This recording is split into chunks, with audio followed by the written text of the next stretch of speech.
Assalomu alaykum sitrus mevalari ishqibozlari.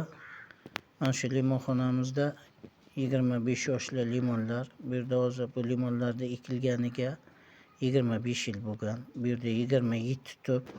Shu vaqtda bu limonxonamiz juda yaxshi hosil berib kelgan. Shuning uchun shakl berilmagan.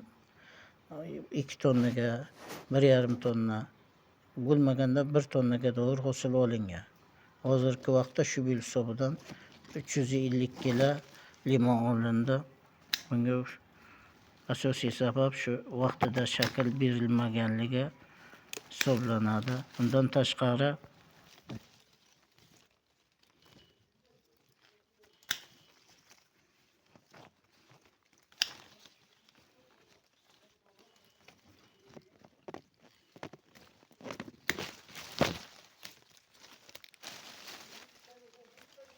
limonni shu qoramug' kasalligi bosgan. Bunga ham asosiy sabab shu havo aylanishi yo'qligi.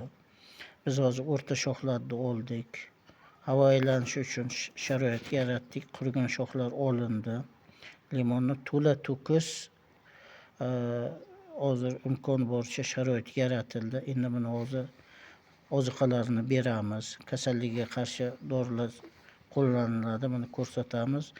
Asosan biz sizga buni o'sha kesilgandan keyin, shakl berilgandan keyingi holati, ya'ni bahor oyidagi holatini, gullash jarayonini olib ko'rsatamiz. Qay darajaga o'zgarish bo'ladi. Albatta shakl berilishi shart. Sog' va salomat bo'linglar.